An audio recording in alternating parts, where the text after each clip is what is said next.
Call this meeting to order. May I read the roll, please? Rambo, Here. Thompson, Here. Howard, Here. Harris, Here. Garcia. Here, please join me in the pledge of allegiance.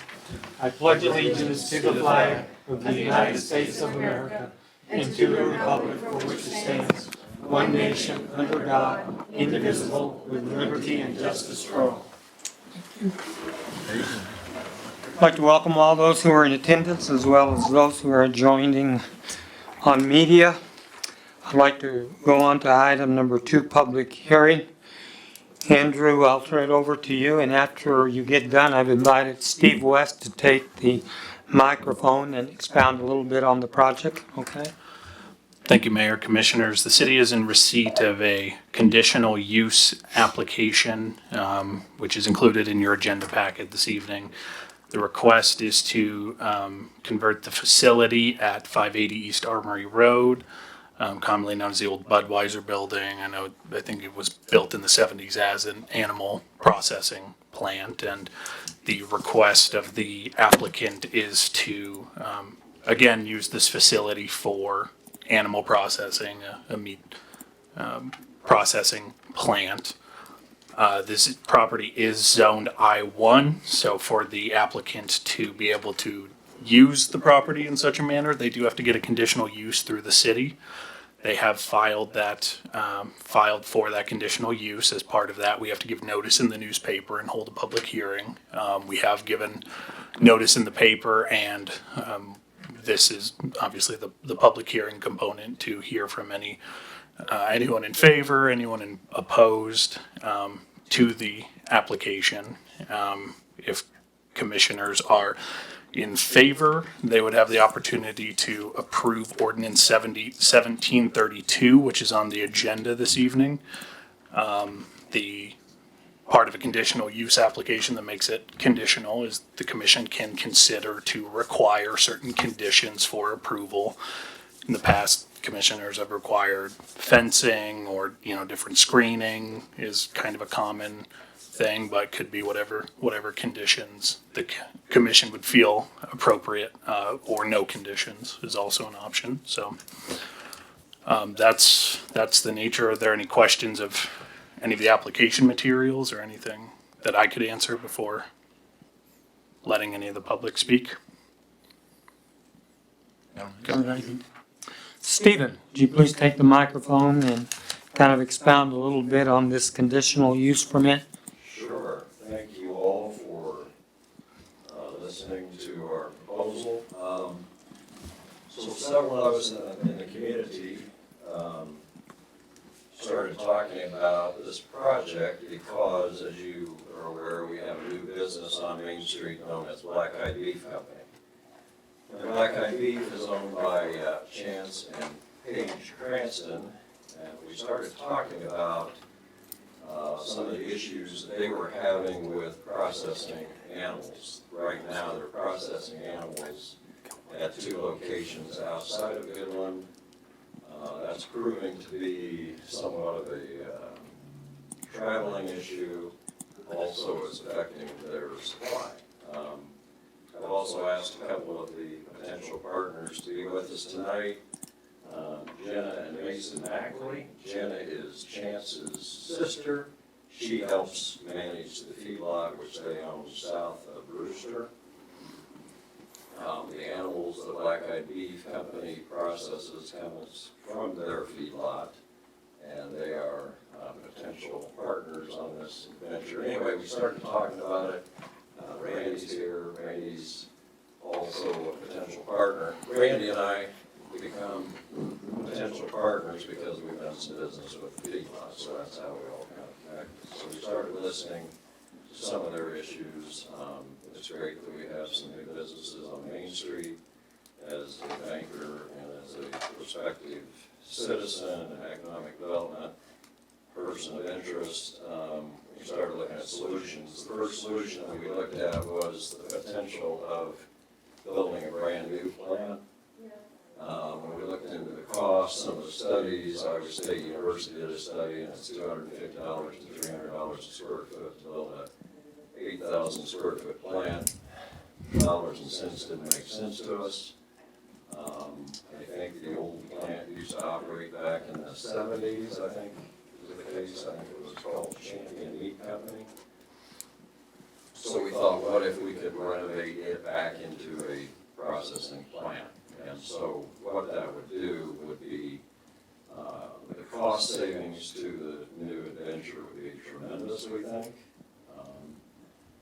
It would create probably 6 to 8 jobs to begin with. It would also solve some of the black-eyed beef's existing issues with traveling to send animals to other plants and other communities. Just the time savings alone would be incredible. And that makes a lot of sense. That they would use a local plant, it also enhances their business. And so not only does it potentially create some jobs, but it also helps keep a local business in business. We're looking at probably in the beginning stages of processing 15, maybe up to 20 animals a week. We're thinking probably it might max out to 30. You know, like anything, this group wants to do things right. We want it to be a respectable business. We intend to abide by all the laws and the Kansas Department of Agriculture and the USDA that we have to abide with.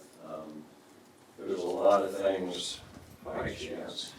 This is Chance Cranston. Chance is one of the potential partners. He and his wife are the owners of Black-eyed Beef. Anyway, it makes a lot of sense for the Black-eyed Beef Company, potential to create some jobs. Again, we would do our best to be good citizens. We don't want to create any issues. There's a lot of things that we still have to work on. We still have to assess the cost to renovate the building. It has operated for 40-some years as a plant. So we have to have an HVAC man look at it, get us some estimates. Electrical probably needs all new electrical. Roof, we're gonna have Randy look at it, he knows something about roofs. And, what else? So we have a lot of cost assessments to do.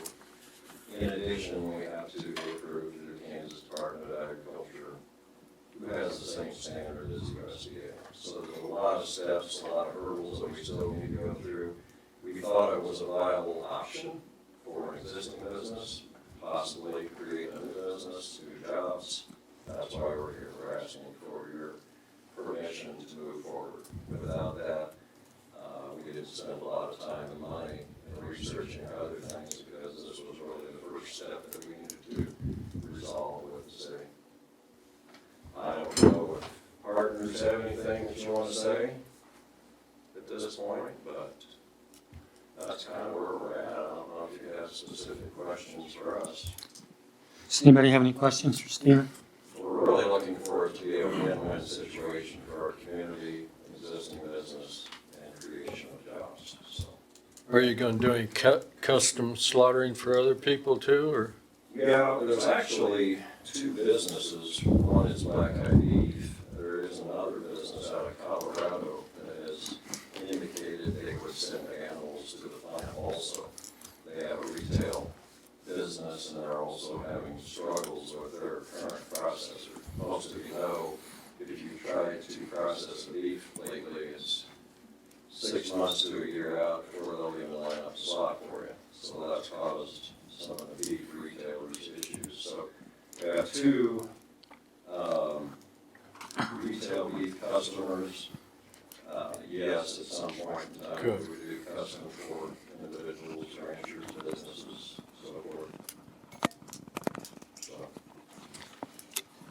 I think one of the common questions that the commission typically considers with an application like this is, what is the impact to the neighborhood? What is the impact to the area as far as, does it create an inordinate amount of traffic to your site? Does it create unsightly odors or visibility concerns and things like that? Could you speak to any changes to that neighborhood or that area? yeah, we would, obviously, we would hope that it would not create any odors. Can I 100% guarantee that you might not smell something in the morning? that. But the process is primarily self-contained. We would subscribe with a rendering company to haul off the waste. So I don't think that would be an issue. The issue of animals, if they're scheduled right, they shouldn't be in a corral more than probably a half a day. So I don't think that's going to be a real issue. I mean, everybody has their opinion.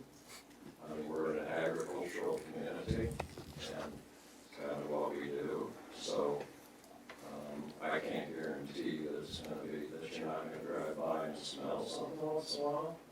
I would hope not. We don't want that. We want it to be a top-notch facility. So kind of your goal is to process maybe anywhere between 6, 8 head a day, Stephen? I think we're looking at initially 15 to 20 per week. Per week. The 10 to 15 would fulfill two of our retail customers. And I think what we would like to do is move into it, get the process down properly, correctly before we advertise to everybody. So we want to refine our process before we just open it up to anybody. We want to do it right.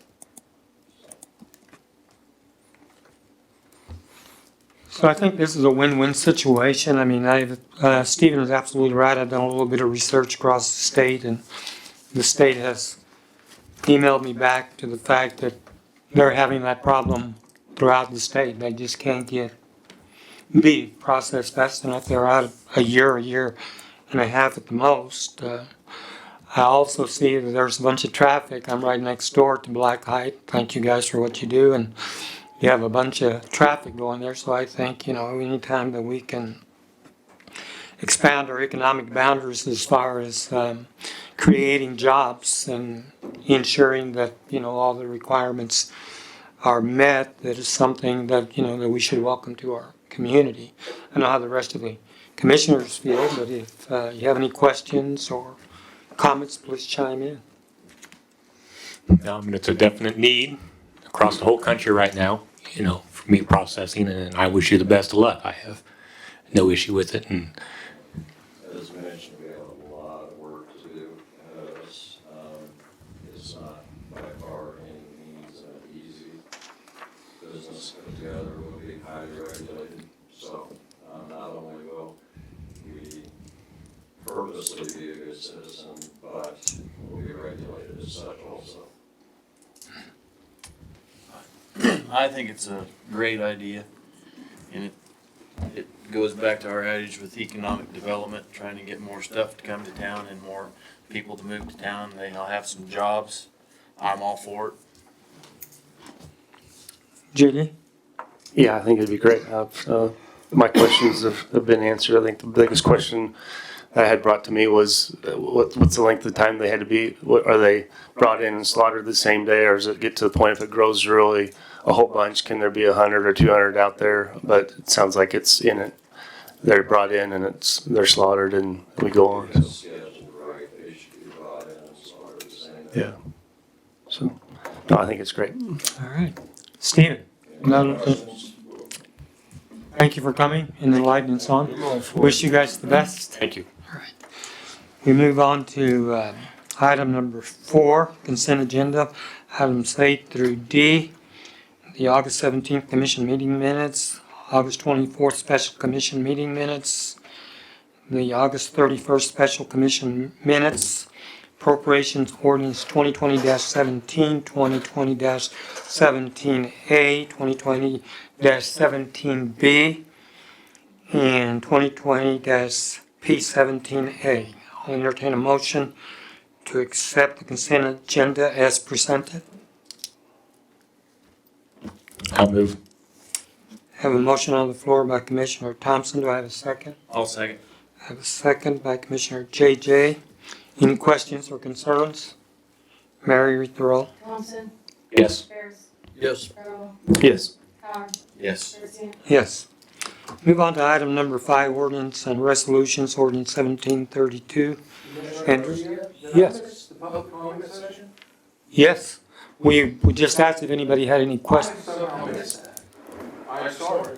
Actually. I think he thought we were still in the public hearing. Yeah. Yeah. So, do you have some comments? I would like to make a comment. Okay. Go ahead. Thank you, Commissioner Garcia and other commissioners for listening to me. My name is John Hedrich. I live out by the airport. I'm very concerned about the odor. I was glad to hear the city manager, Andrew, bring that up. I've got some concerns about the odor of that facility out there if it becomes a slaughterhouse. And I'd also like to take this time to tell you guys that the stench of the sewer this year has been unbearable. It's set a new record. I mean, it's nasty. So I would appreciate it if you guys would take care of that. And I don't know what the problem is, but something's wrong. It needs to be fixed. All right. Thank you. Thank you. Thank you. So we will officially close the meeting at 5:16. And thank you, Mr. Andrews, for You're your welcome. comment. Okay, Andrew? Mayor, Commissioners, Ordinance 1732 is in your agenda packet. That would be the action item from the public hearing. The ordinance as written approves the conditional use permit without conditions. So again, that would be at commissioner discretion if you wanted to add anything before potential approval. But I think all the answers and questions have been answered, so I would entertain a motion to approve ordinance 1732. So moved. Seconded. I have a motion by JJ and a second by Commissioner Ferris. Any questions, concerns? Mary Thurl. Ayers, Yes. Howard, Yes. Brumbault, Yes. Wilson, Yes. Garcia. Yes. Move on to item number 6, formal actions, unfit structure at 1521 Kansas Avenue. Andrew? thank you, Mayor. Commissioners, 30 days have lapsed since this Thank you. Good luck, guys. Thank you. item was last addressed before the city commission. At the August 3rd meeting, commissioners did approve Resolution 1567, which designated the property at 1521 Kansas Ave as an unfit structure, was given 30 days to remedy or make substantial improvements to the property. I believe we have some photos of the property to display. But Josh, do we have photos? Yeah, sorry. It's okay. Working on something else at the moment. This is the property as of today. The city has seen no improvement to the property. So at this time, staff is recommending that this property be put out for abatement, which would include demolition of the property site. Any questions for Andrew?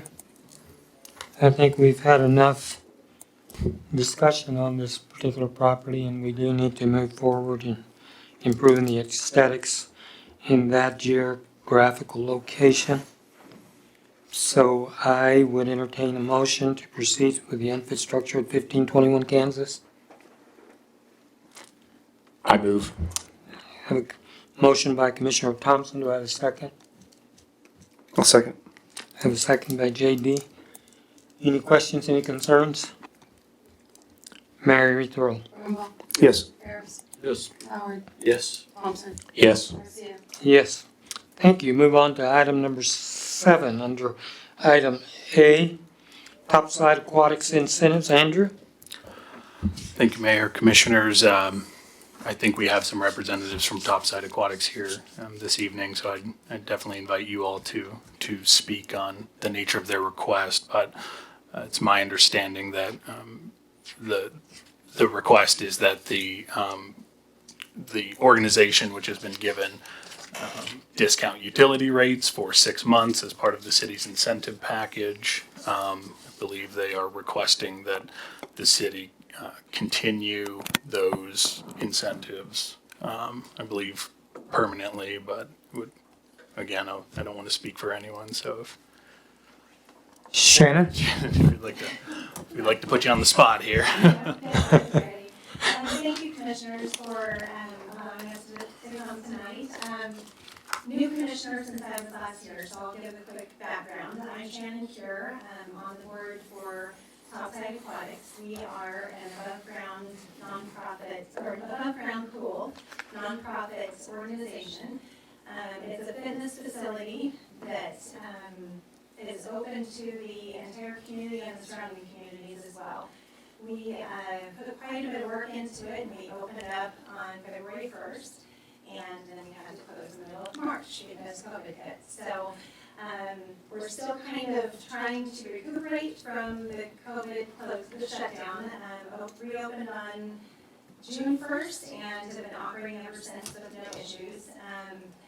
We don't truly have a full year of history to kind of see where all of the finances are going to end up. But we did, we worked really hard to set a membership rate that was reasonable for the community. A lot of it just to get people in the door. So we do need quite a few members to make this work. And several programs, right now we offer several fitness programs, including, of course, lap swimming.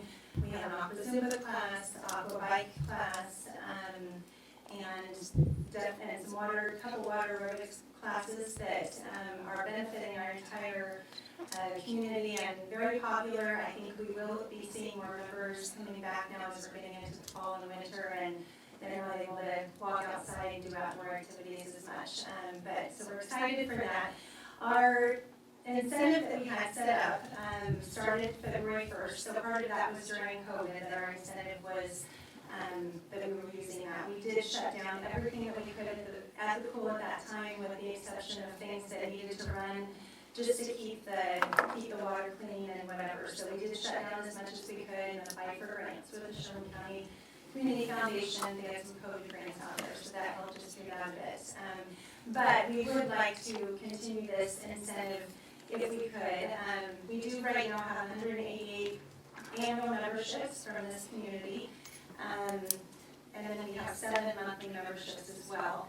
3 of those members are from Bird City, 2 of them are from St. Francis, and we have 2 from the film that have stopped in, and they're planning on getting a membership as well. So we are generating some surrounding community interest, and as well as Burlington, we've had several people stop in and visit the facility, and so we know we're gonna start pulling in more from out of town, which is good for Goodland and good because they're all gonna stop and shop at some point in time. So it's been such a popular thing. We had some grant money to fund the facility, so we will be featured in the next Northwest Kansas magazine that'll be coming out, and we've already been getting some phone calls from some people in Connecticut recently that have come across us, and they're kind of in a situation where pools are closed down and people are looking for different options like this, something that they can do outside of a normal in-ground pool. We've also created several school partnerships with the Tech College. Their athletic programs are going to start coming in starting this fall. And then we also have a partnership with the school. Currently, they're using it for a student that is handicapped and comes in and does, this is part of his curriculum. He was having to travel to Colby and was missing some of his school day just in travel time. So they were really excited. They had 2 students last year. This year they have 1. But we're really reaching out, trying to build all of these great things in this community, be beneficial to the community, and pull in the surrounding communities as well. We're completely volunteer. We have no payroll or anything. So our bills are just our bills. Our electric bills, our rent, our anything that we need to put in the water to keep it clean. We are a saltwater pool, so we do economically, that's a better option than any of the chemicals that some of the other pools use. So I guess that's kind of where we're standing. Right now, it looks as though, I think if we were to go, this is the last month of our incentive, if we were to, I I think then going into the regular utility rates, we will almost double our rates. And that, right now, that's just not even doable for us with where we stand right now and trying to kind of get things fired back up. So that's what we'd like to propose, either another 6-month extension to the incentive, maybe then revisit at that point in time about anything further beyond that, or we look more towards a permanent partnership to keep a community and nonprofit facility that's, that's benefiting the community in this way. So just so the commissioners, I kind of want just to expound a little bit, Shannon, on the fact that Shannon and the board, when they first started, worked very aggressively and assertively in trying to compile all the different pieces in order to bring this to a fruition. And they've done a tremendous job. It is an asset to the community from many respects. One of the things that is on the discussion that the commission would bear in mind that she's not coming up here and asking for anything freely. She would still continue to pay, the utility rates. I think that the supplement that we would be doing is creating another venue to ensure that this project that they've brought to fruition continues to go forward. And as we see, they're reaching out to the tech college, to the school, and to other communities.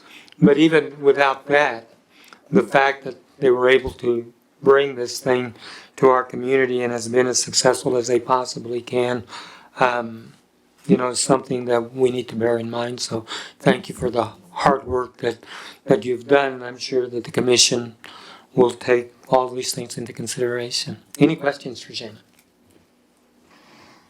You said annual membership. What's an annual membership cost? An annual membership for a single individual is $240. And then we have it graduated. If you come in with a 2-person family, 3-person, 4-person, you continue to save money with the bigger family size that you bring in. The family size 3 to 4 is $360, and I think the family size 5 and above is $420.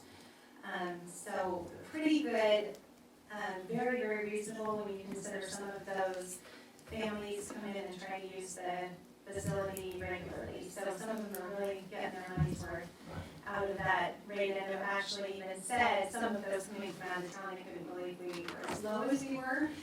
That isn't the plan forever. I think once we hit February 1st of next year, we need to readdress where our membership rates are at, and we'll probably need to incorporate some sort of percentage increase. But we are still just trying to get the interest and kind of get people in the door, and usually, for the most part, some of them, once they're in, they're sold and they feel good, and it's something they know they want to be, they want to exercise there and be a part of it. And so I think for the most part, it's just kind of getting people in the door at this point, but we are going to need to increase our membership at when we hit our annual opening date, so. Okay. Any other questions? Gary? I think we ought to extend it for another 6 months at least. Sure. I'm in all agreement. We just need to stand behind them, and this has been a great addition to our community, so we'll bring it back, and I'm sure that, if the other commissioners has, hey, JD, do you have anything to? Yeah, I'm no longer on the board. I gave someone else an opportunity, I don't think I voted last time because of that, but, I just wanted to get that out there, but, I think the cost of the electric at full rate would probably be almost double the rent even, this would be the highest. It's kind of a unique situation because, that's the largest expense that's not gonna go away.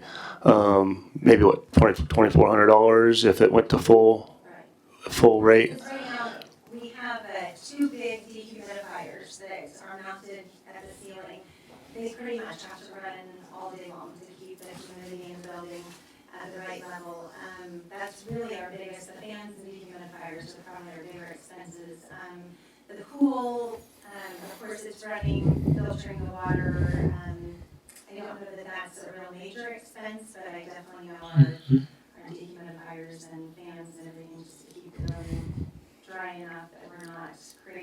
issue or anything there, so. No, I'm definitely for extending it, and we can revisit. But I think there's a good argument to be made for a permanent solution to them as well. But that might be for a later date. But so Any question? I had a lot of internal conversation with myself about this over the last couple of days. I've thought about it, and on one hand, as far as fairness, I suppose community fairness, if we extend this for you guys, who else is going to be coming up saying, hey, how come we're not getting our utility rates at cost? And how much of this we're going to have to do with on the other hand, I have a soft spot for nonprofit organizations for the community. They're a great asset to the community. I kind of came to the conclusion that I think the answer is probably in the middle somewhere. Maybe we extend for another 6 months. And during that time frame, we as a commission have a greater conversation about maybe making a permanent price point for nonprofits regarding their utilities in the community. All right. Okay, Shannon. Thank you. Thank you. All right, we move on to item number B, accessible parking space on Main Street. Andrew? Thank you, Mayor, Commissioners. We did receive a request for, it was my understanding, for removal of the accessible handicap disabled parking space at the corner of 11th and Main.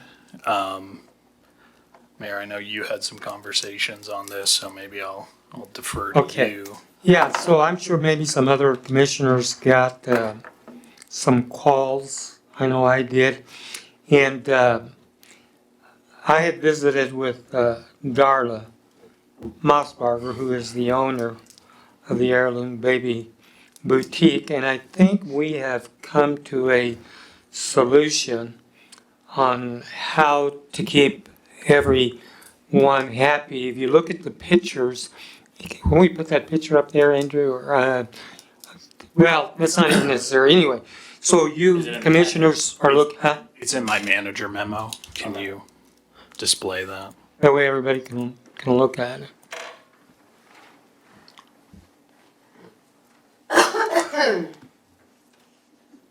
Well, once it decides to load.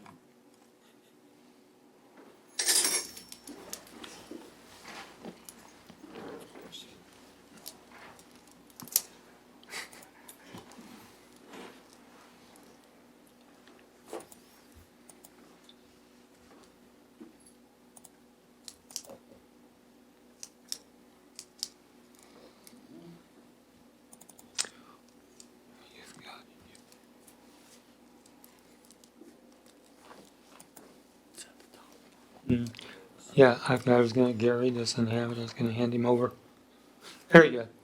So, I had, Darla and I met, and I think we found a solution that will benefit everyone involved. Darla understands the sensitivity of handicapped people and so forth. So if we would take that handicap parking sign and move it just to the north, where the blue ends and right in the middle of where the yellow is, that would get that handicap parking sign out of the way to the front window of her business. Plus, we would not have to paint another handicap parking space. If we move it up to the north, it creates a handicap because there's ice there during the winter, and it's difficult, for people to utilize that situation. And most people are going to use that ramp right over just past the yellow handicap parking sign there because it's a flat there. So, Darla, is there anything that you would like to say? Sounds good. But I think that sounds good, right? If it's Yeah. in compliance, that's Yeah. where we. Sure. Careful. Absolutely. May I ask why you wanted to move it in the first place? Well, it's really hard to get a photo of the front of our store if you want to get in front of the store shot. And we're trying to get more exposure for the front of our store and more signage for our store. so that people can see it, because we really, all you see when you drive by is planes heating. So we're just trying to incorporate some other ideas. I guess we'll get and speak, so. Thank you for having me. You're welcome. Yep, thanks for coming. Asking me to come tonight. I am Darlene Mossberger. I am the co-owner of Heirloom Baby Boutique. And it's really hard with that plain seating sign over the top for people to see us. So, and I understand why he doesn't want to take that big signage down. So one of the things that we noticed when we were trying to take some storefront pictures is you always get the reserved parking right there. The other thing that we have seen is that we don't understand why the reserved parking isn't over a slot, because it's a long distance from the ramp. So we just think it makes more sense to move it over to where the yellow's at. I don't know if that's an ADA requirement thing, if that's like a line of sight issue on the corner. Yeah, that would be, what I would assume would be it's a site triangle problem. Uh-huh. And I don't know how much room on that side of the vehicle, on a handicapped vehicle, it actually takes to get a wheelchair out. 5 feet is the requirement. 5 feet. Well, getting 16 to 12 feet, 11 feet for the space, 5 feet for the cross sections. Okay.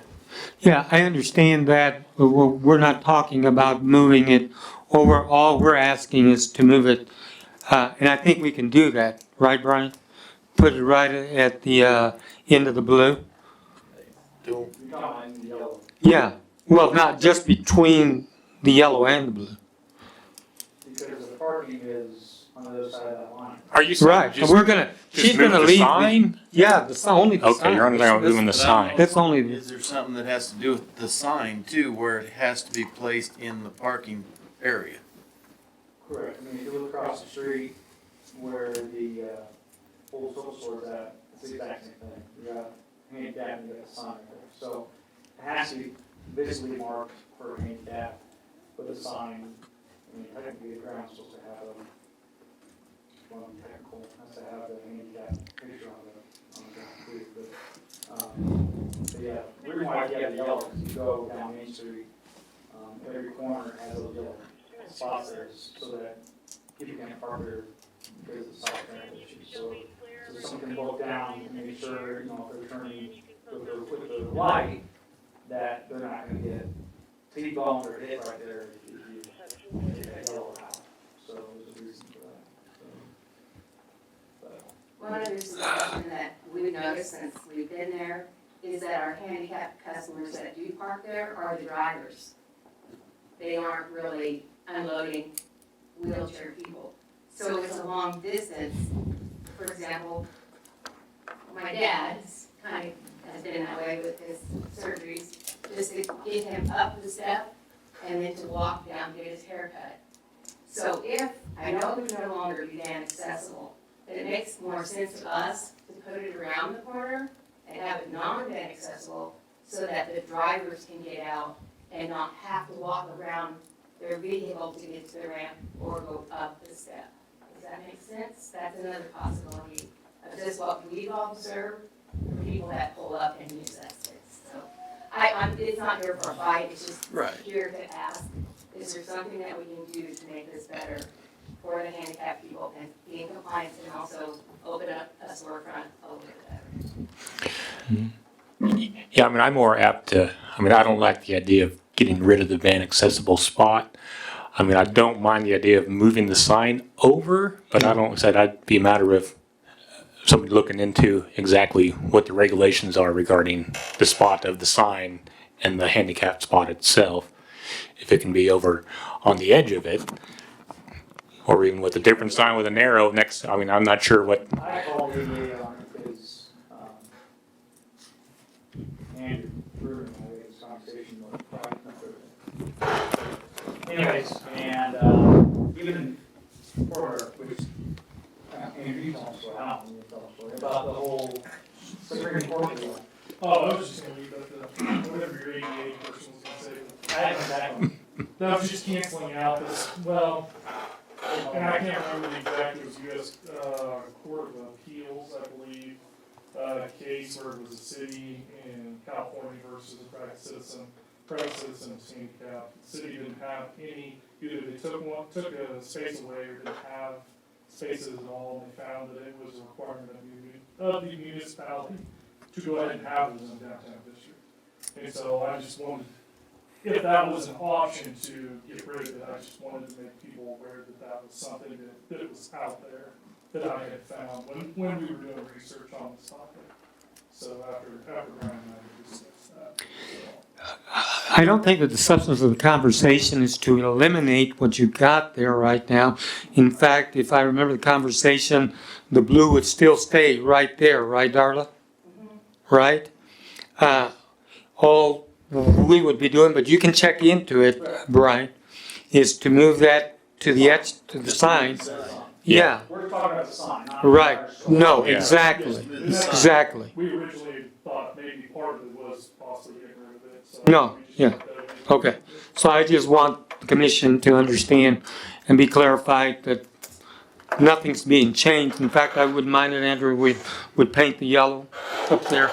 It's getting, I've noticed around town that a lot of those things are getting pretty dull, but you would just be moving the sign over there. In fact, you could even paint a handicap, sign right in front of that blue parking space. The other option could possibly be putting it on the other end at Hallmark because of Jackie, possibly. But then you get into the issue, most handicap vans, you have to have the opening on the right side of the vehicle. They Yeah. have to be around the corner and you just like. Right. Yeah, but I really do, I would even ask that we put an additional one around the corner. Yeah. I mean, keep this one here, I'm not here, and not for a fight, just a Yeah. way to see if we can improve the looks of all of this on downtown. And the one that's really needed is around the corner, where they can get out from their vehicle and then walk up the ramp and into to the beauty shop. Because the beauty shop's the one that has a lot of business of handicapped people. So I just wanna help take care of people that I see going there too. Yeah, and I drove down Main Street and kind of just try to eyeball where all the different spots are. I noticed that especially like between 8th and 10th, we seem to be lacking in handicap spots there. I feel like maybe we need to be getting some more out there down on Main Street as well. But You are pretty, tell me. I think the initial idea, just for the sake of keeping everybody happy, we'd heard from a lot of the ladies that use that are somewhat physically handicapped, some more severe than others. And I think if we would do it that way, we would keep a happy community and everybody, and you would get, you would accomplish of having more visibility through the front stores or something that, the commission can decide. Question, I guess, is, so let's just say, hypothetically, ADA says, no, it's not necessary. You're talking about doing take a picture of the front of the store, so you can promote the store, and it's not in the way. So let's just say ADA says that it has to stay there. Possibility that the city could take the sign down, take a picture, and put the sign right back up. I mean, I gotta work around it, it's fine, actually, it's just. I'm just trying to think of plan B, just in case ADA says no, it has to stay. That's all, that's all I'm asking. Yeah. I might have someone on board that could just graphically remove it, too, so that might be a better option. Alright, as soon as I hear, I think that's for ADA last week, and then called back, so Okay. I'll find out. Well, yeah, just let Andrew know, and then Andrew, you can email the commissioners. We'll work on I it. appreciate though, knowing why the yellow is so big, because that was my biggest thing, it just seems so far away from ahead of the Times front door to have to yeah, go around or, that way. traffic safety. Yeah. What's that? So traffic safety, Yeah. that's what that is. I understand, so that makes it easier. So, I just thought I'd ask. Thank you, All Darrell. right, we'll look into it. Thank you. Okay, we move on to item number C, corner lot setbacks. Andrew? Mayor, Commissioners, you have a draft ordinance in your agenda packet based on our discussions at previous city commission meetings where we're looking at how to address the corner lot issue. Current corner lots are required to abide by the front yard setback on both corners, and then there's essentially an additional 15-foot side yard setback on those corner lots.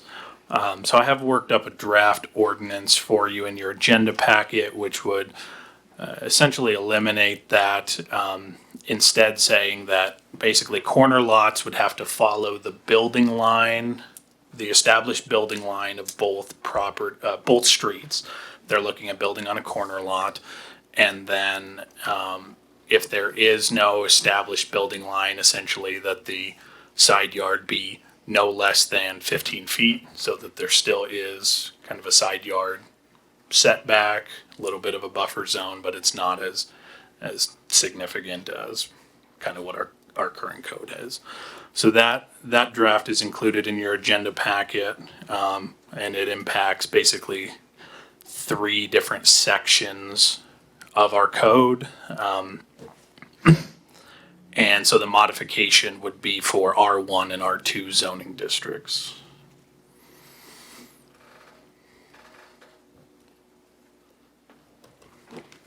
I don't know if there's any questions on the draft ordinance as proposed, but.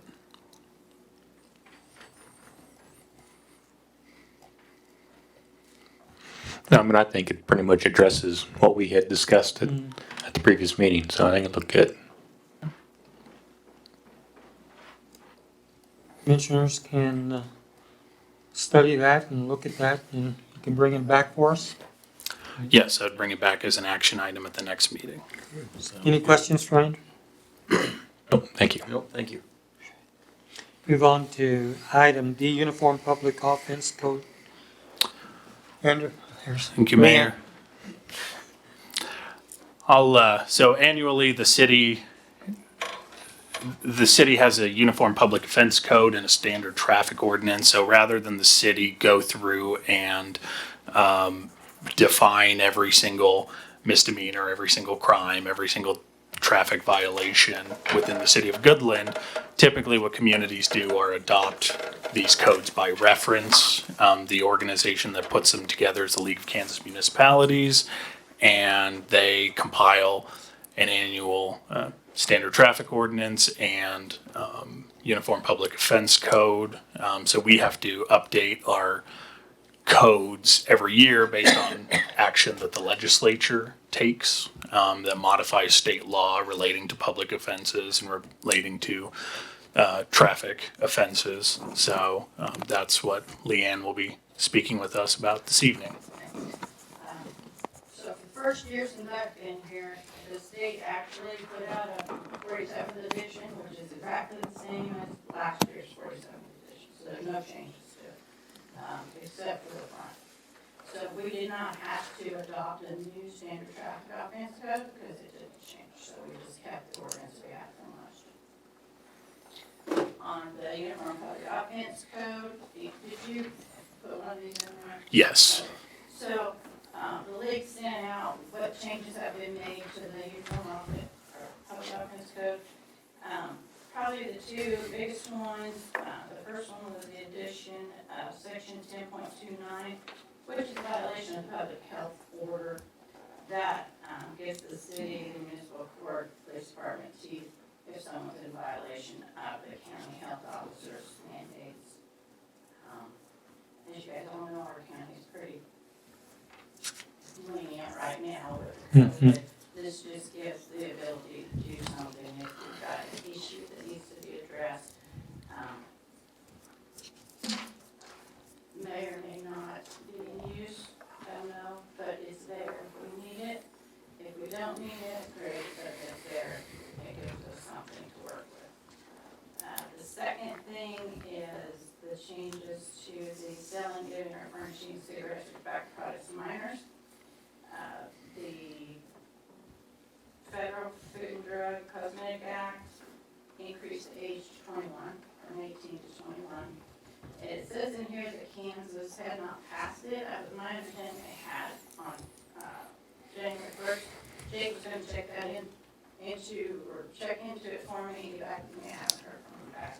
But that most of the cities, I think, in Kansas upped theirs in January to 21, which does not to except for the fact we don't really cite that many people anyway, and so we didn't want to go to the expense of publishing and Sure. fermenting one or 2 citations. One warning would probably suffice. I say that, and I just get a ticket this week but those are the main changes. The rest of it, some of them were deleted and some were just wording changes. Did you have any questions over any changes on the sheet? Any questions for Leanne? Thanks, Leanne. Come on, we move on to item number 8, report city manager Andrew. Thank you, Mayor, Commissioners. Just a few items from me. We are starting to kind of ramp up work on our runway 523 reconstruction project with the FAA, meeting with them, having correspondence with them pretty regularly. So we're continue to meet with Andrew and Darren with as our consultants on that. Sometimes it can be frustrating to work with the FAA. We had a meeting with them last week where 2 different divisions hadn't evidently talked to each other, and they got on the call and had to kick us off the call so that they could have an internal discussion about how they were going to proceed with us. So sometimes dealing with the FAA is a real fun time, but regardless, I think we're still making progress there. We do have the van up and running again. I think that we are probably going to proceed with just kind of keeping our van operations as is. I think we're getting some part-time help to maintain operations, but I think that is probably something that the commission will want to look at in the future is, how do we avoid kind of these disruptions of the public transportation van. On top of that, obviously, have not announced publicly in a meeting, I am resigning my position as city manager for the city of Goodland. My last day in the office will be October 16th. And then lastly, just want to commend and thank Rich Simon, who this will be his last commission meeting as a employee of the city of Goodland. Rich will be retiring on Friday as a 30-year employee of the city. We thank him for everything he's done, and he will be sorely missed. Time flies when you're having fun.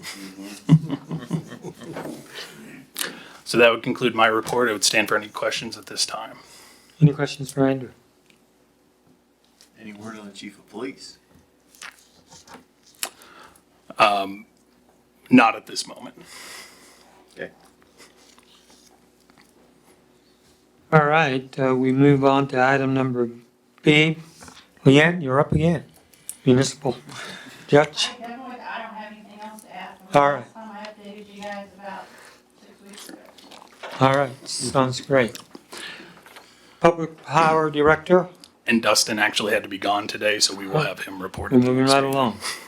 IT Director. I don't have much. Good. No, everything for me is about the same as usual. Maintaining everything, make sure everything keeps running. I'm doing a little bit more work out at PD right now, updating some of the access control systems and servers and things like that. But usually just the day-to-day routine maintenance. Any questions for Josh? Thank That you. was short. Thank you. City Commissioners report, and start with JD. Rich, just happy retirement. Thank you. Yep, thanks for all you've done. Appreciate it. Aaron? What he said, and also I want to say thank you to Andrew for his years of service, and he's going to be greatly missed, I believe. JJ? I guess on the same boat, thanks, Rich. And then thanks for all the other employees. The alley behind the GAC is looking good. And are you short on employees still, or one? Okay. And the water department's good, treatment plant going good?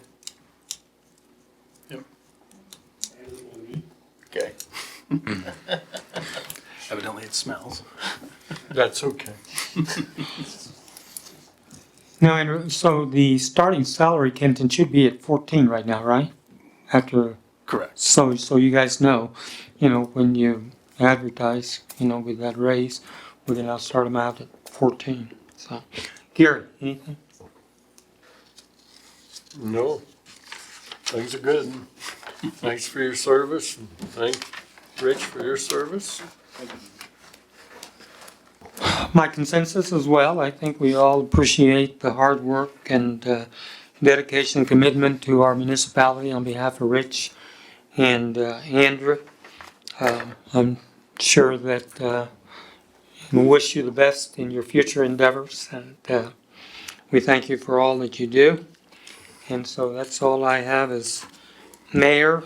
And if any other comments, I'm going to make a motion to recess into executive session under the authority of KSA 75-43 19B1 for personnel matters of non-elected. I request the commissioners and Andrew for a period of 15 minutes. I have a motion on the floor. Do I have a second? Second. All those in favor say aye. Aye. It's 5:56.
Good. Call this meeting back to order at 6:11. There's not any further business to begin. I will entertain a motion to adjourn. Second, all those in favor say aye. Aye. Thank you.